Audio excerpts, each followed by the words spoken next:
नमस्कार, आप जुड़ चुके हैं पीपी न्यूज लाइन के साथ और मेरा नाम है रोहन चौधरी। आज हमारे साथ खास बातचीत करने के लिए मौजूद हैं डॉक्टर श्रेयांश कुमार जैन, एसके जैन भी इन्हें कहा जाता है। ये state chairman Indian yoga association भी हैं और इसी के साथ ही ये स्टेट योगा कमिश्नर जेएंड के भी हैं। और बात करेंगे, काफी समय से योगा में काम कर रहे हैं, कई सालों से लोगों को मोटिवेट कर रहे हैं। यूनिवर्सिटीज में इन्होंने एक लंबा अरसा बिताया है और इसी के साथ ही कई सारे यूथ हैं जिनसे इंस्पायर हैं और योगा करने के लिए हमेशा उत्तेजित रहते हैं। कई लोगों को ये गाइड भी करते हैं। अभी बात करें तो बरसात का मौसम चल रहा है। बरसात के मौसम में कई सारी इन्फेक्शंस का, बीमारियों का खतरा रहता है। आइए इनसे जानते हैं कि बरसात में हमें क्या करना चाहिए, क्या नहीं करना चाहिए, क्या खाना चाहिए, क्या नहीं खाना चाहिए और अपने आप को किस तरह से हेल्दी एंड फिट रखा जाए। इस बरसात में भी कई सारे लोग हैं जो इन्फेक्शन की वजह से सफर कर रहे हैं, तो किस तरह से बचा जाए? बहुत अच्छा विषय आपने लिया है। बरसात का मौसम में इन्फेक्शन होना एक आम बात है। सबसे पहला बिंदु है पानी। पानी से बहुत ज़्यादा इन्फेक्शन होती है। या तो हम उबला हुआ पानी पिए या फिल्टर किया हुआ पानी पिए, और अगर हो सके तो हम तांबे के बर्तन में 7-8 घंटे रखा हुआ पानी पिए, और उसको अगर डिटॉक्स करना बॉडी को, तो उसके अंदर सुबह कांच की बोतल में एक अदरक का पीस, एक नींबू का पीस, एक गाजर का पीस और 2-4 तुलसी के पत्ते डाल दें और उसी पानी को पीते रहें। पानी खत्म हो जाए और उसमें ऐड कर दीजिए। That will detox your body. तो ये क्या तांबे के बर्तन में भी हो सकते हैं या नहीं, तांबे का चाहिए? तांबे के ग्लास में रखिए तो अच्छा है। तांबे के बर्तन में वैसे रखा हुआ पानी पीजिए, लेकिन उसमें अगर ये डालेंगे तो उसका रिएक्शन हो जाएगा। अच्छा, मतलब ये चीज तांबे में नहीं डालनी, ये कांच में डालनी है। ये लोगों के मन में कई बार रहता है कि तांबा बहुत हेल्थ के लिए अच्छा रहता है, तो इसमें ये चीजें डाली जाएं तो एक बढ़िया अल्कलाइन वाटर, इसको अल्कलाइन वाटर क्या? हाँ, अल्कलाइन, एग्जैक्टली। अच्छा, के लिए यूज होता है। बिल्कुल ठीक। तो ये लगातार हम पीते रहे तो इन्फेक्शन नहीं होगा और बॉडी डिटॉक्स होगी हमारी। बरसात में मुझे ये बताएं कि होता किस तरह का इन्फेक्शन है? क्या है कि हमारी बॉडी का इम्यूनिटी सिस्टम वीक हो जाता है बरसात में। यस। और खाने पीने की अवेयरनेस हमें नहीं रहती, क्या खाना क्या नहीं खाना। देखिए, 2 शब्द हैं, एक अल्कलाइन, एक acidic. All cooked food, almost all cooked food are acidic, ठीक, and almost all uncooked food are alkaline. We have to give 80% acidic, 20% 80% sorry alkaline, 20% acidic, but we are doing reverse. We are taking 80% acidic, 20% alkaline. बीमारी का कारण ही ये है जी। तो इसलिए खाने पीने के बारे में अवेयरनेस होना बहुत जरूरी है और हमारी बॉडी के इम्यूनिटी सिस्टम को स्ट्रांग करने की जरूरत है। अदरवाइज बरसात में खास तौर पे इन्फेक्शन होना स्वाभाविक है। एक सवाल रहता है, लोगों को नहीं पता होता। देखिए, बरसात का मौसम है, अगर धार्मिक तौर पे देखा जाए तो कहा जाता है कि ये सावन का महीना है, सावन में नॉनवेज नहीं खाना चाहिए। लेकिन अगर हम साइंटिफिक तरीके से देखें, आप ज्यादा जानकार हैं, नॉनवेज एक्चुअली अगर इसको देखा जाए तथ्यों के आधार पे क्यों नहीं खाना चाहिए, ये बताएं। धार्मिक आस्था अलग चीज है। ऐसा है, ये बहुत सुंदर प्रश्न है। विषय बहुत लंबा है, कभी अलग से इसको करेंगे। क्या है कि इंसान जो है, ह्यूमन बॉडी जो है जी, उसकी length of the intestine is 30 feet, 30-35 feet. ठीक। ये oesophagus, small intestine, ascending colon, transfer colon, descending colon, long way to go. Meat जो है, जो इतने मीट ईटर्स एनिमल्स हैं या लिविंग बीइंग्स हैं, उनकी इंटेस्टाइन की लेंथ 4 से 5 फुट होती है जी, because that doesn't have roughage. आप देखिए, जितने मीट ईटर्स हैं, शेर है, चीता है, कुत्ता है, बिल्ली है, भेड़िया है, they pass very small quantity of stool because it doesn't have the roughage. While as vegetarian जितने लिविंग बीइंग्स हैं, गाय है, भैंस है, घोड़ा है, हाथी है, इवन इंसान है, they pass a good quantity of stool because long way to go, roughage होता है इसका।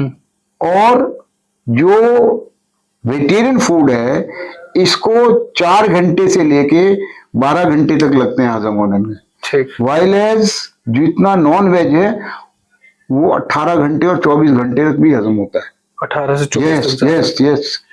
दैट इज वाई अब हमें खाना तो हम खा रहे हैं, लेकिन जब तक पिछला नहीं पचेगा तो अगर और डाल दिया, ओवरबर्डन हो जाएगा तो हम बीमार हो जाएंगे। इसलिए इंसान बना नहीं है नॉन वेज खाने के लिए उसकी बॉडी की स्ट्रक्चर, फिजियोलॉजी, एनाटॉमी इस टाइप की है कि हमें वेजिटेरियन फूड ही लेना चाहिए। ठीक है, अभी मैं बात करूं बरसात की, हाँ जी, हाँ तो जी। स्पेशली अगर देखा जाए तो बरसात में नहीं खाना है, बाकी दिनों में खा लेना है। और कहा जाता है बरसात के दिनों में इन्फेक्शन रहती है या कुछ इस तरह का। जी जी जी थोड़ा जी। सा इसके बारे में बताएं। ऐसा है, बरसात के दिनों में खाने पीने का जैसे मैंने बताया, आमतौर पे लोग क्या है, सड़क पे कोई चीजें खा लेते हैं, ठीक है। आउटसाइड चीजें खा लेते हैं, उससे इन्फेक्शन प्रोन होता है, वो इन्फेक्शन जल्दी होता है। तो कोशिश करें घर की बनी हुई चीजें खाएं, साफ चीजें खाएं, तो उससे इन्फेक्शन से थोड़ा बचाव रहेगा। ठीक है, और मुझे थोड़ा सा डिटेल में बताएंगे कि एक्चुअल में किस किस तरह की इन्फेक्शन हो सकती है, थोड़ा सा मतलब क्या क्या चीजें, क्या क्या नुकसान हो सकते हैं, क्या क्या नाम है, क्या क्या लक्षण है, ये सब। ऐसा है, जो इन्फेक्शन हैं जी उसके स्वरूप हैं बहुत से। जी। कभी आपको जुकाम हो जाएगा, कभी आपको गला खराब हो जाएगा, कभी आपको ओवर स्वेटिंग हो जाएगी, कभी आप थका थका सा महसूस करेंगे, कुछ खाने का मन नहीं आपका करेगा। इस टाइप से आपके बॉडी में सिम्टम्स आते हैं इसके इन्फेक्शन के। और जब हमारा खान पान शुद्ध होगा तो निश्चित रूप से हमें इन्फेक्शन कम आएगा। और मोस्टली ज्यादा से ज्यादा जितना हो सके फल और सब्जियों पर जोर रखिए। फल और सब्जियां जितनी आप खाएंगे उतना इन्फेक्शन कम होने का डर रहता है बरसात के मौसम जी में। जी। बरसात में क्या, वैसे तो जनरली लेना चाहिए फल और सब्जियां, तो लेकिन बरसात के दिनों में स्पेशली, और इसमें लीफी वेजिटेबल, पत्तेदार सब्जियों को अवॉइड करना चाहिए बरसात में। रीजन की कीड़े रीजन होते हैं। कीड़े होते हैं उसमें और इन्फेक्शन जल्दी होता है। सर एक मैं सर के बारे में थोड़ा सा जी। बता दूं कि अ, अभी के समय में जब कई लोग सोते हैं तो सर उस वक्त जागते हैं, मॉर्निंग में 3 सवा 3 बजे उठेंगे, उसके बाद इनकी मेडिटेशन योगा चलेगा।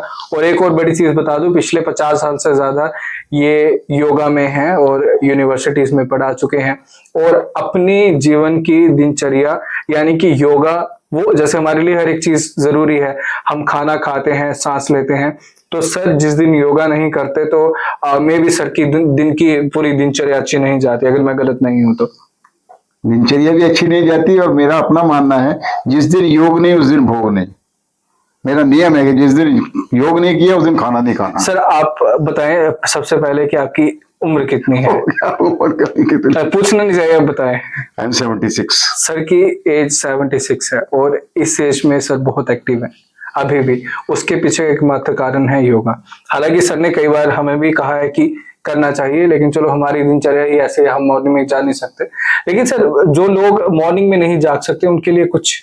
हाँ, जो लोग मॉर्निंग में योग अफोर्ड नहीं कर सकते किसी भी कारण से, वो शाम को कर सकते हैं, लेकिन खाना खाने के कम से कम 4 घंटे बाद करना है। 4 घंटे में खाना जो है यहाँ से होके थोड़ा सा नीचे चला जाएगा, दूसरे पार्ट्स में चला जाएगा, तो you can do it immediately. खाना खाने के बाद यदि आप करेंगे तो इंडाइजेशन का डर रहता है उसमें। अच्छा, मुझे एक ना थोड़े से टिप्स बताओ। आपने वज्रासन की बात की थी, कुछ चीजें थी, तो क्या एक्चुअल में होता है क्या है, वो थोड़ा सा बताएं। कि ज्यादा नहीं मैं बोला, डिटेल में करेंगे तो ये बहुत बड़ा मैटर हो जाएगा। लेकिन अभी आपने बोला कि इन्फेक्शन का डर रहता है, खाना नहीं पचता, मेन ऐसी चीजें।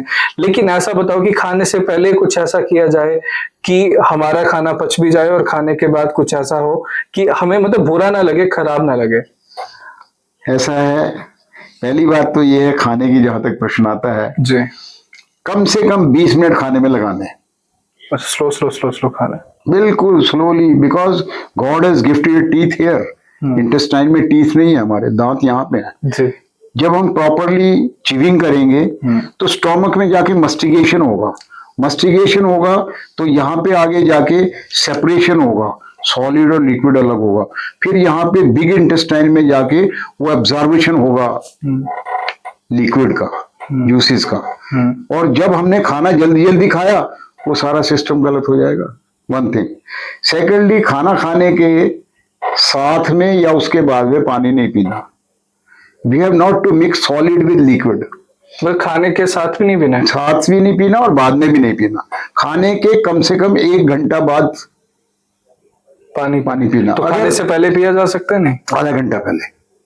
अच्छा। इमीडिएटली नहीं, अदरवाइज सूंड वगैरह लग जाए, कभी धसका आ जाए तो आप पी सकते हैं, एक आध घूंट पी लिया पानी तो। लेकिन जनरली पानी जो डीक लगा के पीते हैं ऐसा पानी खाने के साथ नहीं पीना। लिक्विड और सॉलिड को अलग अलग रखना। अगर खाने के साथ पानी पी लिया तो जो मैंने प्रोसीजर बताया पेट में खाने का, मस्टिगेशन का, सेपरेशन का, एब्जॉर्बेशन का, वो प्रोसेस डिस्टर्ब हो जाएगा तो खाना ठीक से हजम नहीं होगा। एक बात। दूसरा, आपने बड़ा सुंदर शब्द यूज किया था अभी, वज्रासन। तो खाने के बाद वज्रासन में जरूर बैठिए। अच्छा, वो जो टांगे फोल्ड कर, ये टांगे मोड़ कर, जो जैसे मैं स्क्रीन पे जैसे आप बात कर रहे हो तो मैं वहां भी दिखा दूंगा कि एक्चुअल में वज्रासन ऐसा कैसे होता है। हमारे मुस्लिम भाई जो हैं, जो नमाज पढ़ते हैं, वो उसी आसन में बैठ कर नमाज पढ़ते हैं। That is vajrasana. अच्छा, मतलब टांगे फोल्ड किए जाते हैं। फोल्ड करके। तो उससे क्या होता है कि हमारे पेट में हैवीनेस नहीं होती, हमारी जो खाने की इंटेस्टाइन है उसमें वो हजम होने की तरफ जाती है। और टांगे मोड़ के जब बैठते हैं तो ब्लड सर्कुलेशन हमारा यहीं रहता है, नीचे की तरफ नहीं जाता, मोड़ी रहती है ना टांगे, तो वो सारा ब्लड सर्कुलेशन हमारा खाने को डाइजेस्ट करने में लगता है। तो इसलिए खाना खाने के बाद पानी नहीं पीना और वज्रासन में जरूर बैठना, तो इससे खाना अच्छे से पच जाता है। और कोई आप हमारे दर्शकों को, खासकर अभी बरसात होने के लिए या सर्दियां आने वाली, बरसात के मौसम में एक तो मैंने बताया कि बाहर की चीजें नहीं खानी, बाजार में कोई चीज बिक रही है वो नहीं आपने लेनी। दूसरा है, अगर साबुन और पानी उपलब्ध नहीं है तो सैनिटाइजर का यूज करिए हाथ धोने के लिए। हमारे भारत के अंदर अगर सभी लोग हाथ धोने लगे 2 लाख लोग मरने से बच सकते हैं। सही में? यस। गंदे हाथों से जब हम खाना खाते हैं तो उसकी इन्फेक्शन हमारे अंदर जाती है। फिर बारिश के पानी में नंगे पांव न चले, उससे इन्फेक्शन का डर रहता है। ठीक। फिर शूज जो हैं, लेदर के शूज अवॉइड करिए इन दिनों में, बरसात में। आप जो स्पोर्ट्स शू होते हैं वो पहन सकते हैं या वाटरप्रूफ शूज पहन सकते हैं, क्योंकि चमड़े में इन्फेक्शन बहुत जल्दी होता है। फिर शरीर को हमने सूखा रखना है। जब नहा लिया, नहाने के बाद अच्छी तरह शरीर को पहुंचिए। रोहन जी, मैं आपको बताऊं कि हमें कुछ नहीं आता, नहाना नहीं आता, बदन पहुंचना नहीं आता। आपको एक एक टॉपिक पे मैं अगर बात करूं तो एक एक टॉपिक ही एक बन जाएगा पूरा। जब हम पहुंचते हैं बदन को, कोर्स क्लॉथ, कोर्स टॉवल लेके पहुंचना चाहिए ताकि हमारे मसम्मत खुल जाए। कोर्स यानी कि वो कॉटन से जो खुरदरा जो गांधी आश्रम वगैरह का होता है। अच्छा, खादी से लाके उससे रगड़ के पूछे तो ये सारे रोम छिद्र हमारे खुल जाते हैं।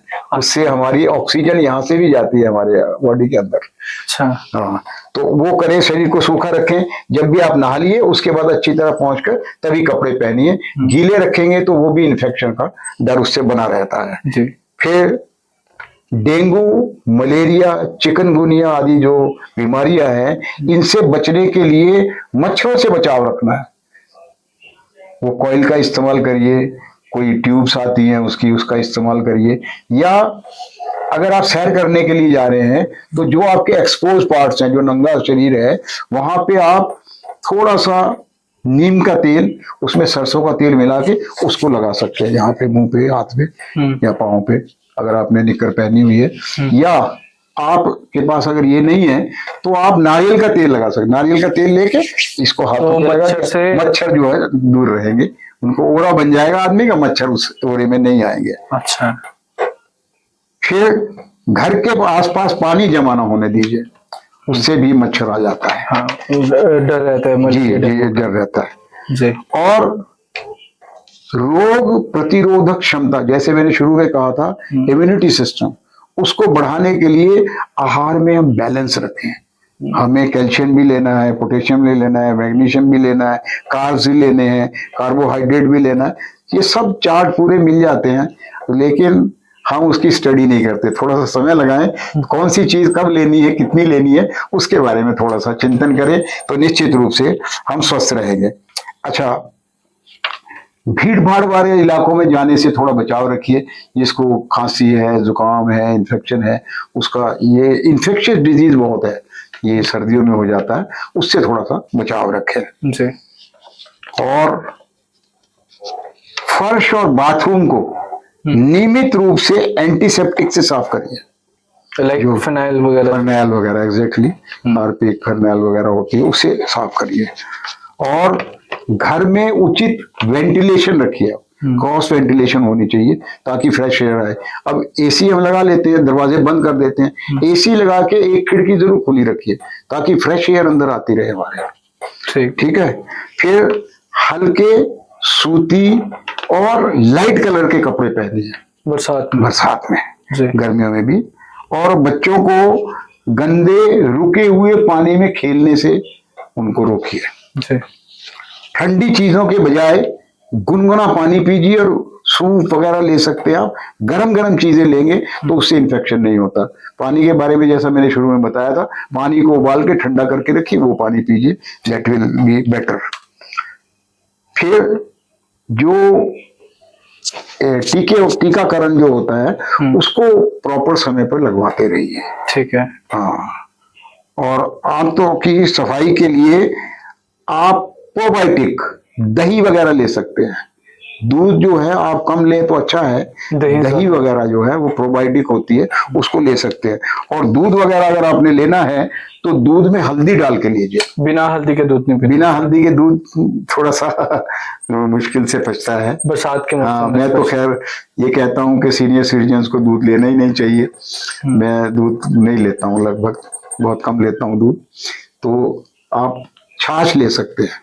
खाने के बाद आपने कहा था पानी के लिए, पानी की जगह में आप छाछ ले सकते हैं। ठीक है। छाछ लस्सी नहीं होती, लस्सी थिक होती है। इतना सा दही, बाकी गिलास पूरा पानी से भर दिया, उसको रई से बिलो के अच्छा, उसको छाछ ले सकते हैं।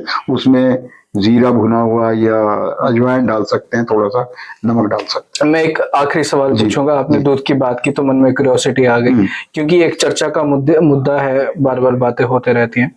तो मुझे आप ये बताएं कि दूध वेज में आता है या नॉन वेज में आता है?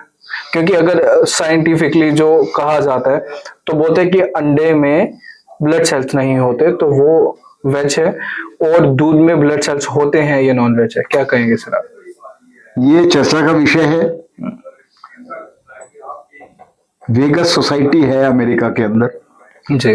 दे don't take any animal product, कुछ नहीं लेते। वेगन सोसाइटी नहीं लेते? यस, नहीं लेते। वो कहते हैं दूध जो है it is also non veg, they don't take milk. तो अपनी धारणा है, लेकिन अब जो आदमी पीता है वो ठीक है, जो उसमें चिंतन मनन करता है उसको ना ले। है तो बच्चों का हक है ना, वो नहीं, बच्चों का तो उसका हम हक काट के और हम ले रहे हैं, तो इसलिए कोशिश नहीं, ऐसे जस्ट पूछ रहा हूँ मैं कि क्या है आपके अनुसार, क्या कहेंगे? ये तो दूध जो है, दूध तो शाकाहारी में ही आता है नॉर्मली, जो हमारे शास्त्रों के अनुसार है। शास्त्र के अनुसार हाँ, उसमें शाकाहार में आता है। मतलब हम ये बोल सकते हैं कि इनको मापने के अपने अपने मापदंड है। मापदंड बिल्कुल सही। अंडे को मापने का हमारे अनुसार मापदंड ये है कि अंडा उसके वहां से मतलब मुर्गी द्वारा दिया जाता है, इसका ये तो पीरियड साइकिल का कुछ होता है, मेंस्ट्रुअल पार्ट होता है, तो इसलिए नॉन वेज है। और दूध जो है वो नहीं है। मतलब हमारी धारणा अलग है, उनके अलग है, और धारणा के अनुसार हमने उसको वेज बना दिया और उन्होंने नॉन वेज बना दिया। मैटर ऑफ डिस्कशन है, बहुत लंबा चला जाएगा। बरसात के मौसम में सर ने बहुत अच्छी जानकारी दी, एक्चुअली में बताया कि क्या करना चाहिए, क्या नहीं करना चाहिए। उम्मीद करता हूँ आपको अच्छे से पता होगा। बाकी भी आने वाले समय में थोड़े 1-2 महीने की बात है, सर्दियां भी आ जाएंगी, और सर्दियों में आपको कैसे बचना है, क्या लेना है, क्या नहीं लेना है, फिर से डिस्कस करेंगे। सर बहुत बहुत शुक्रिया हमारे स्टूडियो में आने के लिए। धन्यवाद, आपने हमें मौका दिया। नमस्कार। नमस्कार।